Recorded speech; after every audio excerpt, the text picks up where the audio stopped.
Yeah, whenever I talked about how next week we will go back to online just for 1 week before we meet up again in July, is that it will be available online again on Sunday morning at 10 a.m. as it always is next week. And those links will go out and everything. And then again in July we will be here together in person. But if you need clarity, come find me and talk to me.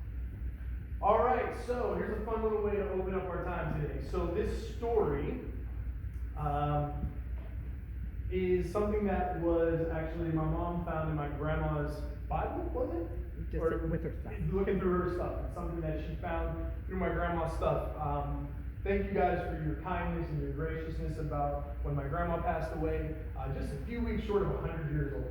Just unbelievable how close she was to that. So let me share this with you. A country preacher decided to skip services on Sunday and head to the hills to do some bear hunting. As he rounded the corner, a perilous twist in the trail, he and a bear collided, sending him and his rifle tumbling down the mountainside. Before he knew it, his rifle went one way and he went the other, landing on a rock and breaking both legs. That was actually the good news.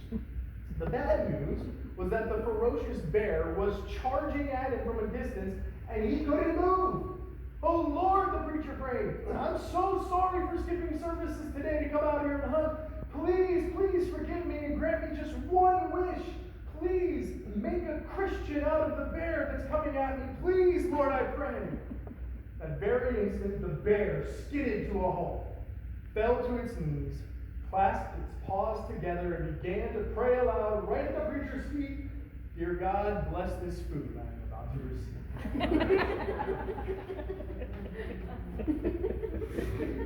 He's not getting out of that one alive. He is not getting out of that one alive. All right, men. I'm going to talk to you guys today. We are continuing in our family life series. Last week, we talked to the women, and we've talked to our kids, and we've talked to our tweens, and our teens, and our young adults. And today, men, I am talking to you.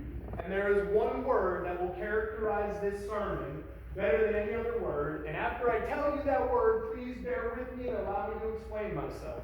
That word is challenge. Now, before you respond negatively, let me tell you why. Because in most guys, there is a competitiveness that doesn't allow us to back down from a challenge. It doesn't matter what it is, we will accept a challenge. It doesn't matter if it's your wife at home telling you, honey, there's no way you'll move that piece of furniture by yourself. Then we will go move that piece of furniture by ourselves, right? We may hurt ourselves in the process, but we will go do it, or at least make the effort to. Your kid might tell you, oh man, I can beat you in a race, no problem, Dad. And you will look at them and you will say, I don't think so. And you will run the race against them. And you will do your very best to win that race. Right now, in this moment today, if one guy challenged another guy to an arm wrestling match, a push-up competition, a free throw competition outside, I can guarantee you, at least most of us probably, would get in on that and say, oh yeah, I'm competing. I'll compete with you. Because men, we are competitive. It's just what we do. We can even know in our hearts that we have no shot of winning. And we will still say we're going to win, and we will still do it, even if we know that we have no shot of winning. Let me give you a couple great examples of this. So when I was in high school, I had this best friend, and his nickname is Peak. Okay? His last name is McPeak, and so everyone just shortened it to Peak. So Peak and I were best friends through most of middle school, into high school, even into college.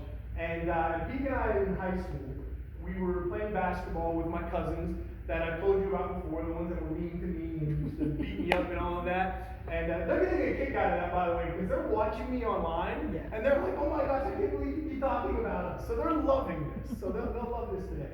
So we're playing with them, okay? And they're all older than me. Youngest one is probably 10 years older than I am. And so we're playing with them as high schoolers, and we're playing young adults. And there's these two guys that were talking a lot of trash. Guys have a tendency to do that when they're playing sports. You talk trash. You can't guard me. You're no good. You're terrible. You know, we're going back and forth at each other. And the two of them, young adult men, challenged my buddy Peak and I to a game of 2-on-2. And as we were jawing back and forth, They say to us, you guys are so confident you're going to win, why don't you put some money where your mouth is? I'm like, hey man, I didn't come with any money. I just came here to play a game. My one cousin comes to me and goes, hey, you two can beat these guys, hands down. I'll spot you the money. And if you lose, just get it to me later. If you win, you walk out with the money. I look at my buddy Pete. He looks at me. We're like, yeah, let's do it. So the competition, the gauntlet has been laid down. These two young adult guys are playing my buddy Pete and I, and we're in the middle of the game, and we beat them. As high schoolers, we beat these young adult men, and we took their money, and we watched them as they yelled at each other all the way off the court. You stunk, you didn't play well, I can't believe you did this and you did that. And they were so mad that we responded to the competition, and we won. Then there was this other guy, and his name is Larry Booker. Around the Rochester basketball courts, he is known as Booker, or Larry the Legend. And Larry the Legend, I'm not making this up, I promise you it's true. Booker was probably mid-30s and would come out to play against high school kids. And Book was a very streaky shooter. So here's what would happen. He would get on the court, he would get a team around him that he liked, and then he would play, and his team, if he lost, here's what he would say right after his team lost. All right, best of three, keep the same teams, best of three, meaning it was going to be the best of three, whoever won 2 games first won. So here's what would happen to Book, though. If Booker lost the second game, best of five, we got to go best of 5. And if he lost the third game, best of 7. And he would never want to leave the court on a loss because he was always wanting to compete against the people, against the best, and wanting to play the best he could. And he was always responding to the competition and to the challenge. So men, the word for the day is challenge. And it's a loving challenge, but it's a challenge nonetheless. Now last week, ladies, when I spoke to you, I started talking to ladies just as a large group, and then specified it down to moms and to wives. Men, I'm going backwards today. The first challenge is to you as husbands. And so I want you to work with me here. So go to Ephesians chapter 5 with me, if you would. And we're going to be in Ephesians chapter 5. And we're going to begin in verse 25. Ephesians 5, beginning in verse 25.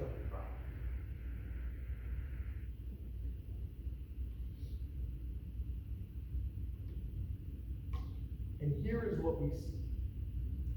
It says, husbands, love your wives, just as Christ loved the church and gave himself up for her, to make her holy, cleansing her by the washing with water through the word, and to present her to himself as a radiant church, without stain or wrinkle or any other blemish, but holy and blameless. In this way, husbands ought to love their wives as their own bodies. He who loves his wife loves himself. After all, no one ever hated his own body, but he feeds and cares for it, just as Christ does the church. For we are members of his body. For this reason, a man will leave his father and mother and be united to his wife, and the two will become one flesh. This is a profound mystery, but I am talking about Christ and the church. Now, I want to go back to verse 25 for a minute and start there, because there's a lot of great things to unpack here. So starting in verse 25, we see this idea, love your wives just as Christ loved the church and gave himself up for her. Now, men, most of us would look at that, and probably our initial thinking is that it goes to the idea that we ought to be willing to give ourselves up for our wives, that we ought to be willing to die for our wives. And the majority of men I know will not fight that idea. The majority of men that I know would absolutely 100% say, if someone tries to break into my house, I am absolutely defending my family, and if I die in the process, so be it. Or if I have to stand up for my spouse, I will absolutely do that. Most of the time, men don't have an issue with that. And that's mostly what we think of. But we can't just think of that, because look at what verse 26 says. It says, to make her holy, cleansing her by the washing with water through the word, and to present her to himself as a radiant church without stain or wrinkle or any other blemish, but holy and blameless. So guys, listen. When we talk about the way that we ought to love our wives, it's the same way as Christ loved the church. And Christ's love for the church was not just to say that he was going to die for the church so that the church could have eternal life. That's not the whole point of it. There was also the point of saying that, by the way, through my death and through your acceptance of my death, you can also reflect the godly characteristics that I have exhibited for you, okay? So it's not just about the eternal reward, but it's also about what can happen now. See, we always think of salvation in terms of heaven. And we always think of salvation in terms of it'll eventually get us to heaven. But what we often neglect is the fact that it also has benefit for us now, here, today. So if you are an angry person, you can pray and ask God to help deliver you from your anger, and God will start to do that. And if you are a jealous person, you can pray and God will start to deliver you from your jealousy. And if you're a compulsive person, and the list goes on and on. So men, I'm not just saying to you that you need to be ready to die for your wives. I'm saying to you, yeah, you should, but I'm also saying to you, you need to be willing to present her as blameless, like God wants to present his church as blameless. So men, here's what that means for you as you're loving your wives. What that means is that on a day-to-day basis, you need to love her so that she feels like she is her best self every single day. Okay? You are to be working every day to treat her in such a way and love her in such a way so that she would be presented as blameless before others. So let me give you some ideas of what that means. And some of these will likely hit each of you differently, okay? Because every man is different in what they struggle with. But first of all, pray for her and pray with her. Pray for your wife and pray with your wife, please. Say I love you to her. For crying out loud, say I love you. Say thank you when she does things. Say I'm sorry when you're wrong. Man, if you live in this state of you're always right, you are going to harm your wife so much by making her think that she is always the one who's wrong and that she is always the one who is messed up. And it's not reality because none of us are perfect, especially us men. So say I'm sorry. Say when you're wrong. Respect her in public. Help her with the kids and with the laundry and with the dishes and with anything else that she needs. Because men, here's the reality. We will care for, are you ready for this? And I don't think you're going to be able to tell me I'm wrong. We will care for our lawns and our cars and our tools and our pools and our awards and our hunting gear and our fishing gear and our guns and our sports equipment and all of those things. And we will care for them in a prestigious way. But someone might walk in your house and think you value those things more than you do your spouse. And that's not okay. Men, love your wives as Christ loved the church. Build her up every single day. Don't just be willing to die for her. Don't just take for granted the fact that she knows that, but be willing to love her as God has commanded you and as God has loved his church. Love her and allow her to feel like she is her best self right now. The idea continues in verse 28. Started in the wrong chapter. Verse 28, chapter 5. In this same way, husbands ought to love their wives as their own bodies. He who loves his wife loves himself. After all, no one has ever hated his own body, but he feeds and cares for it just as Christ does the church. For we are members of his body. So men, it's the same idea. We will go exercise, we will lift, we will play basketball, we will jog, we will do push-ups, we will do sit-ups, we will do all of these things to care for our bodies, and sometimes we'll give our wives a hard time. One of the biggest areas I struggled with when I first got married, and I'm going to be 100% honest with you, she will attest to this. So for a guy, expensive haircut is like $30, right? And that's like if I go and I get like the beard trimmed up and I get, all of it, like $30. That includes like the razor shave and everything. $30 for the tip. That's an expensive haircut for a guy. The first time Ursula went and got her haircut, I about had a stroke. I about lost it.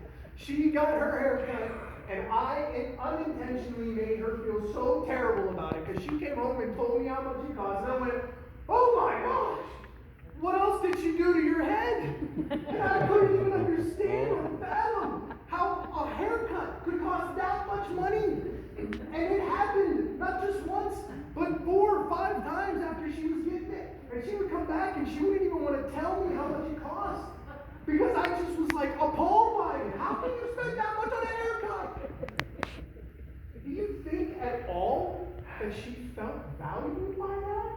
Do you think she felt at all that she had, and I'm going to use the word permission, but I don't mean it in like a negative way, but do you think she felt confident that I was okay with her going to get a haircut when she walks in and I immediately slam her for the amount of money that it costs? No. It's a haircut. And if she feels good about the haircut, great. I'd rather her feel good about a haircut that costs more money than get a bad haircut and feel terrible about it because she didn't spend much at all, right? I've been on that side of it too, where she's gotten it cut and come back and this is terrible. I'm like, you know what, you need to go where you're coming from. But it happened over years, not right away. And it was a long process. Men, we need to make sure that just like we're caring for ourselves, we're also caring for our wives, and that we're allowing our wives to care for themselves. So if they need a day to have a mental break, and they just need to sit on the couch on a Saturday, and you take care of the kids, and take care of the kids. If they need to go get their nails done and their hair done, let them go do it. Whatever it takes, whatever it is, whatever they need, let them do it. Care for them as you would yourself. And now verse 31, the verse that is going to get me in trouble with my mother. So Mom, I love you, but here we go.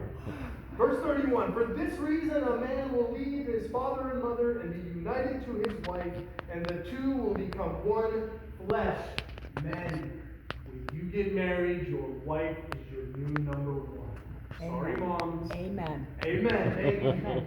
When you get married, your wife is your new number one. Amen. Period. Period. Okay?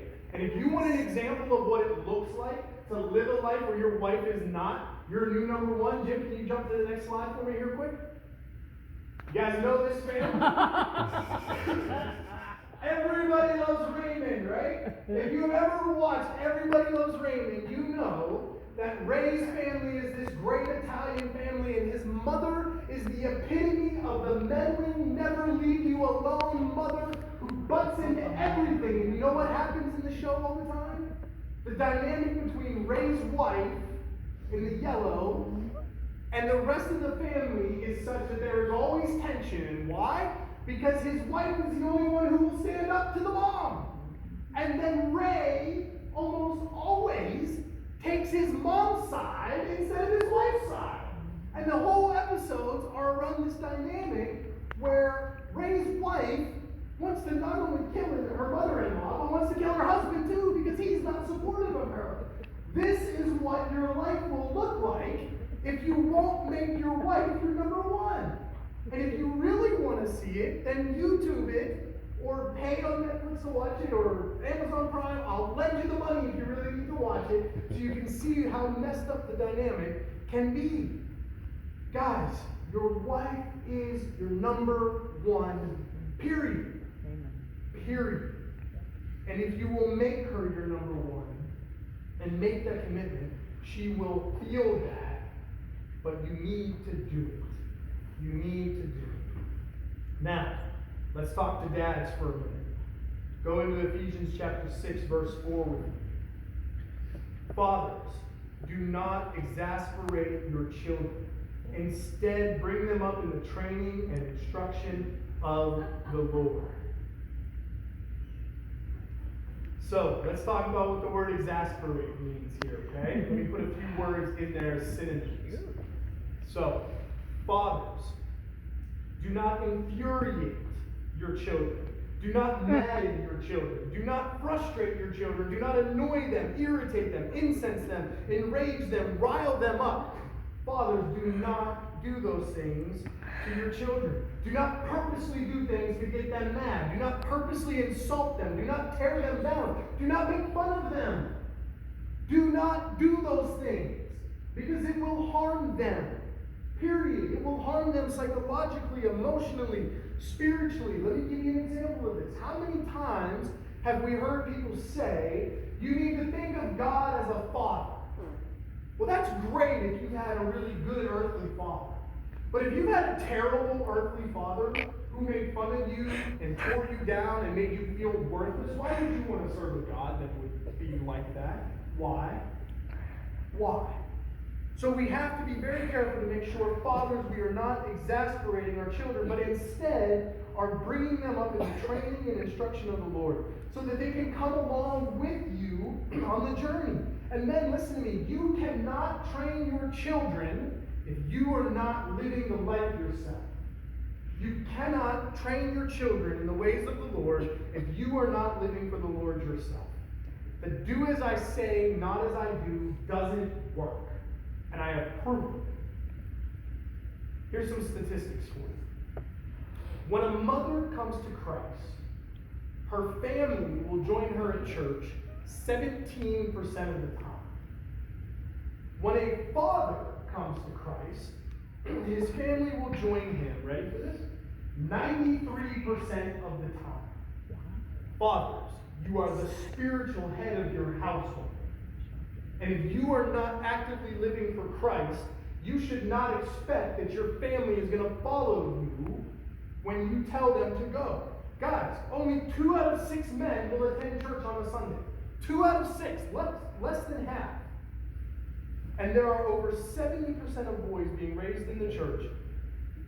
Over 70% of boys being raised in the church will abandon during their teens and 20s.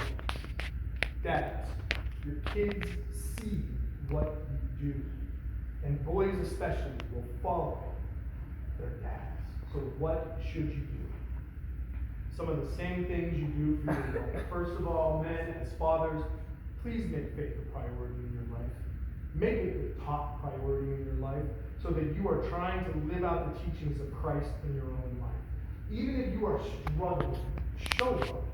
Ask questions. Find someone who can help you understand better. Don't fear questions if you have them about faith. Show up and be active and show your kid that you are in church as well. Make it a priority. Be present in church always. Now, this next section is not from me. This comes out of a book called The Map by a guy named David Murrow, who also wrote a book called Why Men Hate Going to Church. So he has studied this, and I want to tell you something he says in here. He says that sports is often the get-out-of-jail-free card for every man, right?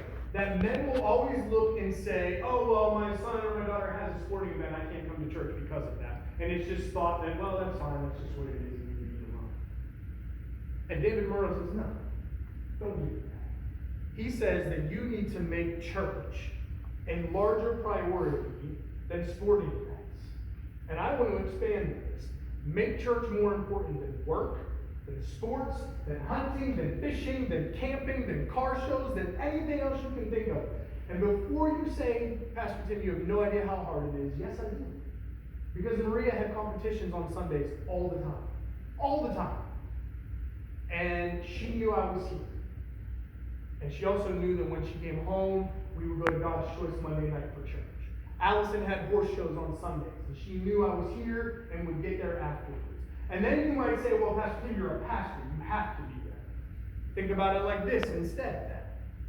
Let's just say that we all get to the end of the world, and at the end of the world, we all realize that, oh my goodness, this whole God and heaven and hell and Jesus the only way, and all of that has been true all along, okay? So let's say that we get to the end and all of it's true and accurate. And let's say that the only way you're getting to heaven is by knowing Jesus, right? Do you want your kid to get to that point and not get to heaven because you didn't model it or live it for them? And I'm not trying to be messed up or mean, but I'm just trying to be honest. Do you want that for your kids? None of us would ever want that for our children. None of us. Whether you're a pastor or whether you're a tech guy, it doesn't matter what your role is. Do you want to set a legacy that can last forever, for generations after this, because of your faith? Do you want to raise healthy children right now? Do you want to raise your kids to feel confident in who God has created them to be? To have them make a huge difference in the world? Do you want them to create a legacy to last forever? That happens by being obedient to God. By doing it as God has set it out. Not by doing it your own way. Make church a priority, period. No matter what.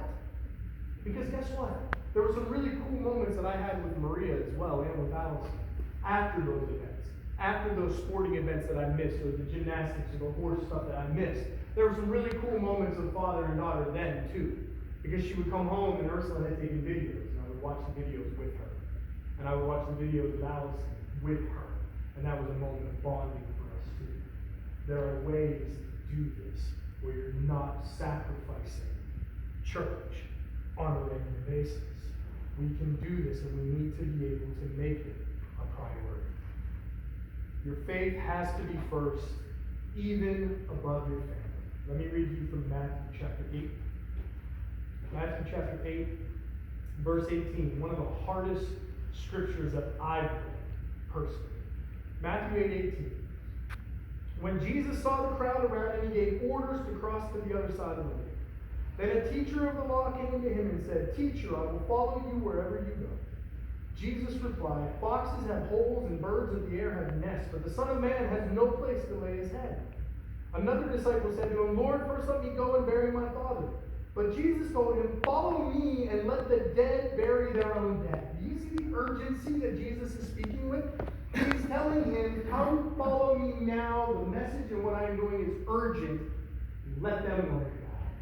He is calling them to follow him first and foremost. One of the things I'm excited about the online opportunity is this. Let's say that your kid does have an event in the morning and you can't be there. You now can tune in Sunday nights to church online and still be a part of church as a family and not have to miss it. That's a great opportunity for people who might miss it. Because it is important for your kids to be involved in sports. And I'm not telling you to neglect your kids and never go. But what I'm saying is make sure that your faith is a top priority and that your children see your faith as a top priority. Now, men, here's what you need to do. Be willing to pray for and with your kids. Listen to your family. Realize you aren't always right. Did you notice that as a theme, man? Whether you're a husband, whether you're a dad, whether you're just a man, like, we're not always right. Just saying, okay? I'm just saying. I feel like I can say that because I'm a guy. We're not always right. Say you're sorry to your kids. Teach them how to repent. Ask for their forgiveness when you hurt them. One of the greatest lessons Shirley Johnson, the daycare director who was here when I got here, taught me was that when someone does something wrong to someone, and we say sorry, most of the time our reaction is to say it's okay. And she said, no, you don't say it's okay, say thank you. So men, if you goof up, if you've had a bad day at work, and you come home and you walk in the door, and the first person you see is one of your kids or it's your wife, and you snap at them, go back and apologize. Honey, I'm sorry. I was tired from work, and I was wrong for snapping at you. Can you forgive me? And if they say it's okay, say no, it's not okay. I shouldn't have done that. Can you forgive me? Teach them how to repent. Teach them how to seek forgiveness. Model what your daughter should want in a husband. Teach your sons to be men of God. Set the example. Make faith a priority. Men, if all of this sounds impossible, if all of this sounds challenging, if it all sounds too difficult to do on your own, that's because it is. And you're going to need God's help. And you're going to need to be willing to do something that no man ever wants to do.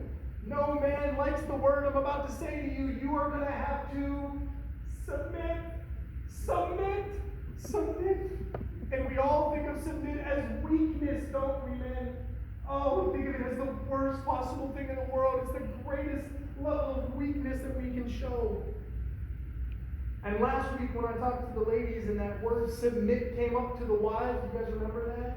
What so many people fail to point out is that like one verse before that, There's a verse in Ephesians 5, verse 21, and it says, submit to one another out of reverence to Christ. And then it goes on and talks to the wives, and then to the husbands. You know what that means? It means men you have to submit to. And you need to submit to God. Now, before you think of it in such a negative way, because I know it's often equated with losing, and it's equated with everything negative and bad that we think of, let me share with you. During the quarantine, one of the things I watched was called The Last Dance, the Michael Jordan story of his final season in Chicago. And I know some of the others watched it. Were you guys tuning into that? Oh, yeah. And one of the things that struck me about that was really interesting was by the time Phil Jackson got to Chicago as the coach, Michael Jordan had already come to himself. Jordan could score on anybody. He could do whatever he wanted on the court. He was dominant already. Phil Jackson comes in and says to him, we know you're a superstar and can dominate anyone at any time. But unless you begin to do things the way I'm asking you to do them, this team will never have success. Phil Jackson told Michael Jordan, the greatest basketball player that ever lived, to submit to his ways. And guess what happened? After Jordan submitted and began to incorporate the other team, they won 6 championships together. Pretty good turnout. Fast forward a little bit, when Phil Jackson left the Bulls, he went to a team called the Lakers, who had this guy named Kobe Bryant. And Kobe was also a big shot, and Kobe was an awesome athlete, one of the ones that people compare to Jordan almost more than anyone else. And Kobe wanted it his way, and Phil had to have a conversation with him too and say, unless you do it my way, you won't have success. And guess what? Kobe and Phil won 5 championships together. Pretty good results, right? Men, submission is not a weakness. Submission is not something you should frown upon, and this is for all men.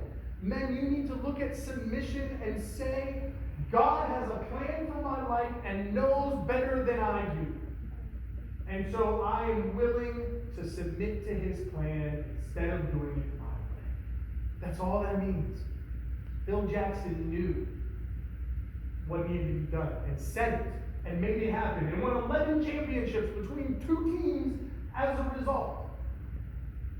Men, we have to be willing to submit. And in fact, David Murrow in his book points out this process. And he talks about this idea of men needing to go through this process of submission, strength, and then sacrifice to become the man that God wants them to be. And he goes through scripture references and using Jesus' life to illustrate the point that this journey to manhood begins with submission, but does incorporate strength and sacrifice as well. Guys, you have got to be okay with God first. Before you can love your family, before you can treat people the way that you're supposed to, men, you have got to be willing to be in line with God first.